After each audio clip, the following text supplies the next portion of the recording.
ہم نے محسوس کیا کہ میرے عزیزوں ظالموں کے خلاف خاموشی عذاب بن کر کے نازل ہو جاتی ہے.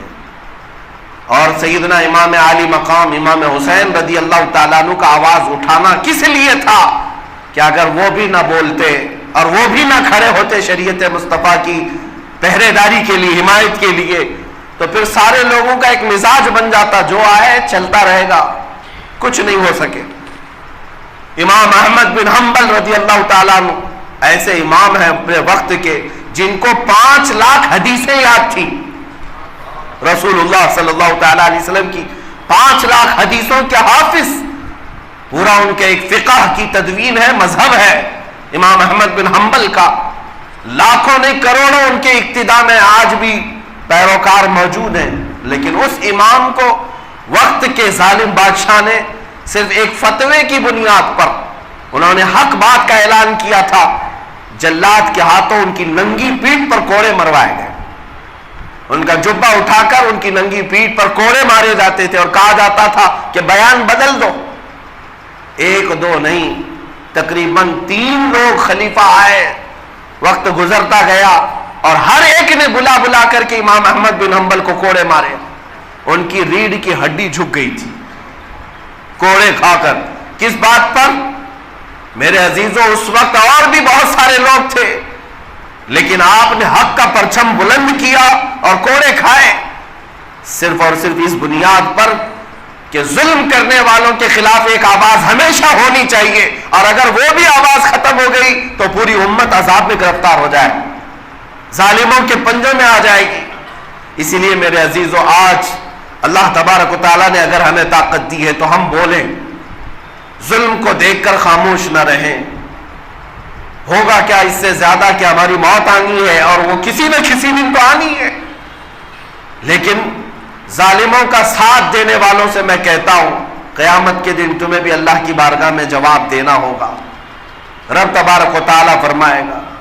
میں آپ کو ایک بات بتا دوں، امام مسلم بن عقیل کوفہ میں قتل کر دیے گئے، بہت دردناک انداز میں مارے گئے، شہید ہوئے. ہانی بن عروہ کو قتل کیا گیا. مسلم بن عقیل کو مارا کس نے تھا؟ ابن زیاد، ظالم. ہر محرم میں سنتے ہوں گے آپ. یزید کی فوج نے امام حسین کے ساتھ مقابلہ کیا اور ان کے بچوں کو تک قتل کیا، مارا. سارا بلیم ان ظالموں پر ہی رکھا جاتا ہے. ابن زیاد نے قتل کیا، ابن زیاد نے مارا، شمر نے مارا، خولی نے مارا. یہ تو ظالم ہے ہی، چور تھے، ڈکیت تھے، ان کی فطرت میں خرابی تھی. لیکن الزام ان کوفہ والوں پر بھی ہے جو ہزاروں کی تعداد میں ہو کر ظلم کو دیکھتے خاموش رہ گئے تھے. میرے عزیزوں، یہ خاموشی ان کے لیے عذاب بن کر نازل ہوئی. جو 22,000 لوگ تھے وہ سب کے سب قتل ہو گئے، مارے گئے، اور آج تک وہ نحوست ان کے شہر میں برقرار ہے، آج تک. اسی لیے ظلم کے خلاف اگر نہیں بول سکتے تو اسے ناپسند تو کرو. جو برا ہو رہا ہے اسے دیکھ کر خاموش بیٹھنا ایمان جانے کی علامت ہے. رسول کریم صلی اللہ تعالی علیہ وسلم نے ارشاد فرمایا، من رأى منکم منکرا فلیغیرہ بیدہ ومن لم یستطع فبلسانہ ومن لم یستطع فبقلبہ وذلک اضعف الایمان. رسول اللہ صلی اللہ علیہ وسلم ارشاد فرماتے ہیں، تم میں سے جب کبھی کوئی برائی کو دیکھے، اس میں ظلم بھی ہو سکتا ہے، تو اپنے ہاتھ سے روکو اگر طاقت ہے، اور اگر ہاتھ سے روکنے کی طاقت نہیں تو زبان سے بول کر روکو، اور زبان سے بھی روکنے کی طاقت نہیں ہے تو دل میں برا جان کر ہٹ تو جاؤ. لیکن یہ دل میں برا جاننا ایمان کا سب سے کمزور حصہ ہے. جس کے پاس ایمان کا سب سے کمزور حصہ ہے آج وہ صرف دل سے برا تو جانے گا، اور دل سے بھی برا نہیں جانتا تو اس کا مطلب ہے ایمان ہی نہیں رہا. ظلم کو دیکھ کر کے ہاں میں ہاں ملاتا رہا، برائیوں کو دیکھ کر کے وہ خاموش پہ ہنسی اور کہے لگاتا رہا، تو اس کا مطلب ہے ایمان ہی رخصت ہو رہا ہے. عزیزان گرامی وقار، آج لوگ ہم سے یہ کہتے ہیں کہ مولانا ایک مسجد کے ممبر سے آپ بولیں گے کیا فرق پڑتا ہے؟ تمہیں اندازہ نہیں، نہ یہ مسجد کا ممبر اور نہ یہ مائک ہلکا ہے. ہمیں اللہ رب العزت کی طاقت پر بھروسہ. جانتے ہیں ابراہیم علیہ الصلوۃ والتسلیم نے جب خانہ کعبہ کی تعمیر کی، اللہ نے فرمایا اے ابراہیم لوگوں کو حج کے لیے بلاؤ، جبکہ وہ ایسی جگہ جہاں ان کے علاوہ کوئی آبادی نہیں تھی، کوئی آبادی نہیں، کوئی گھر بھی نہیں تھا۔ حضرت ابراہیم علیہ السلام کو پکارنے کے لیے کہا لوگوں کو بلاؤ، وَأَذِّن فِي النَّاسِ بِالْحَجِّ، حج کے لیے لوگوں کو بلاؤ، قرآن پاک میں آیا۔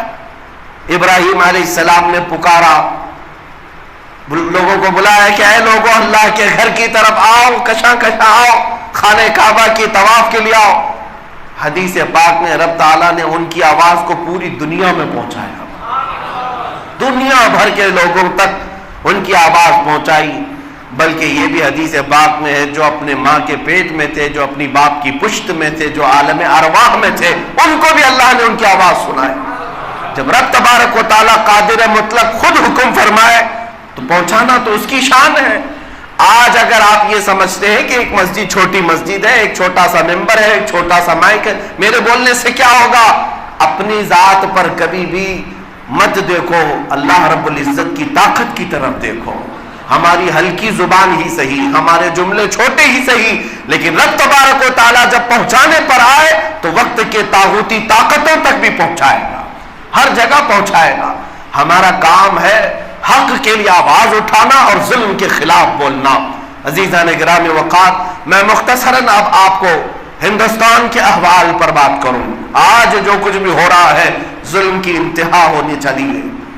ہم دیکھ رہے ہیں حالات اتنی تیزی سے بدلتے جا رہے ہیں، یہ ہماری خاموشی ہی کا نتیجہ ہے، ہماری خاموشی کا نتیجہ ہے جو آج ظلم اتنا بڑھتا چلا گیا کہ علن اعلان یہ کہا جائے کہ مسلمانوں کو قتل کر دو، مسلمانوں کو مار دو، علن اعلان کوئی کہے کہ مسلمانوں سے خرید و فروخت نہ کرو، کاروبار بند کرو۔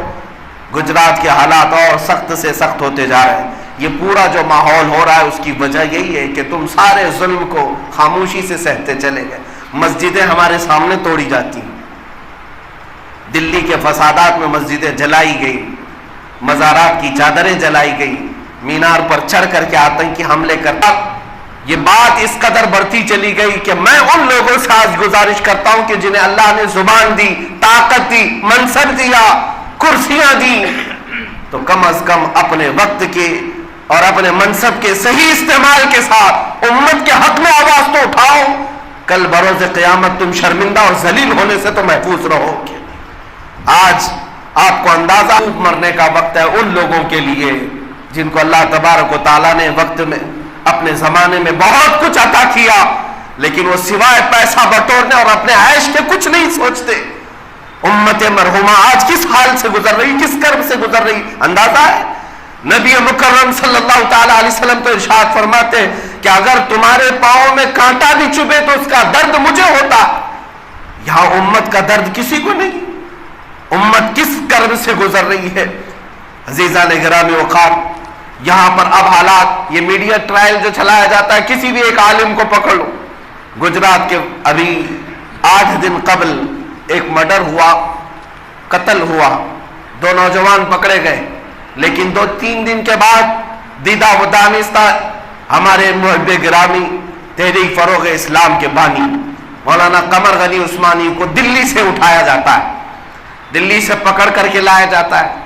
ارے ابھی ATS نے پکڑ کر کے لایا ہی ہے، لیکن پورے دجالی میڈیا بھونکنا شروع کر دیا، یا آتنکوادی پکڑا گیا، دہشت گرد پکڑا گیا، مولانا پکڑا گیا، اس کا سمبند پاکستان سے تھا، فلاں تحریک سے تھا، فلاں تنظیم سے تھا۔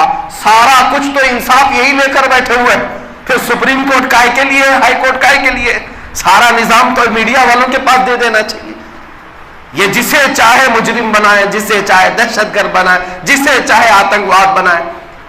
آپ میں سے کبھی کسی نے سوچا کہ یہ جتنا بھونکتے ہیں ان پر کوئی کیس کرتا ہے؟